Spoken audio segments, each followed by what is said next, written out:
এই আওয়ামী লীগকে এবং আওয়ামী লীগকে যারা আওয়ামী লীগ বানিয়েছে, হাসিনাকে যারা খুনি হাসিনা বানিয়েছে, এই প্রত্যেকটা কুলাঙ্গারকে বিচার আওতায় আনতে হবে।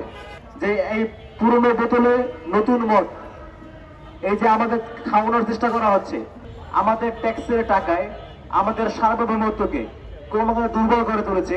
সেটা জুলাই আমাদের চোখে আঙুল দিয়ে দেখিয়ে দিয়েছে। জুলাই আমাদের চোখে আঙুল দিয়ে দেখিয়ে দিয়েছে তারা বিগত 16টা বছরে পাশের দেশে দাদাদের মদতে আমাদের সমস্ত অধিকার কেড়ে নিয়েছে।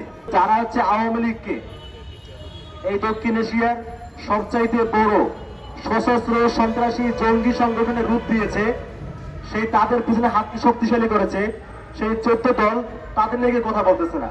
কিন্তু আমরা জনৈক্য, আমরা আজকে দাবি জানাচ্ছি এই আওয়ামী লীগকে এবং আওয়ামী লীগকে যারা আওয়ামী লীগ বানিয়েছে, হাসিনাকে যারা খুনি হাসিনা বানিয়েছে, এই প্রত্যেকটা কুলাঙ্গারকে বিচার আওতায় আনতে হবে।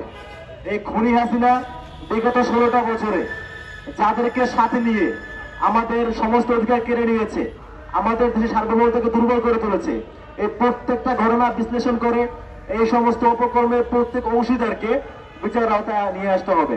খুনি হাসিনা একদিনে খুনি হাসিনা হয়ে ওঠে নাই। খুনি হাসিনার পেছনে আরো অনেকগুলো গোষ্ঠী কাজ করেছে, আরো অনেকগুলো বেড়ে চিন্তা করেছে। এই প্রত্যেকটা অংশ, এই জাতীয় পার্টি সহ যে সমস্ত কুলাঙ্গাররা বুদ্ধি দিয়ে, পরামর্শ দিয়ে, রাজপথে লোক সাপ্লাই দিয়ে হাসিনার হাত শক্তিশালী করেছে, তাদের বিরুদ্ধে কথা বলতে হবে। যারা হচ্ছে নির্বাচনে অংশগ্রহণ করে, 24 সালে নির্বাচন, 18 নির্বাচন, 14 সালে নির্বাচনে অংশগ্রহণ করে নির্বাচনকে বৈধতা দিয়েছে, যে সমস্ত মিডিয়া কর্মীরা নির্বাচনকে বৈধতা দিয়েছে, অবৈধ নির্বাচনকে, সেগুলো নিয়ে আমাদের কথা বলতে হবে।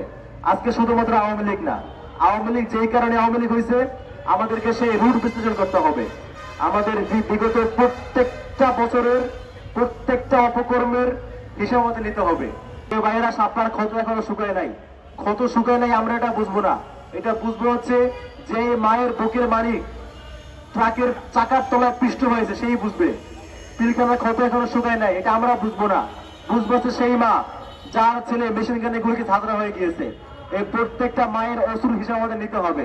প্রিয় ভাইয়েরা, যেই শাহবাগী কুলাঙ্গার গুলো বাংলাদেশে বিচারহীনতা সংস্কৃতি দেখিয়েছে আমাদেরকে, বিচারহীনতার মধ্য দিয়ে মানুষদেরকে অন্যায়ভাবে হত্যা করেছে, হত্যাযোগ্য করে তুলেছে, তাদের বিরুদ্ধে আমাদের কথা বলতে হবে। যে এই পুরনো বোতলে নতুন মদ, এই যে আমাদের খাওয়ানোর চেষ্টা করা হচ্ছে, রিফর্ম আওয়ামী লীগ, এই প্রত্যেকটা বিষয়ে আমাদের সচেতন হতে হবে।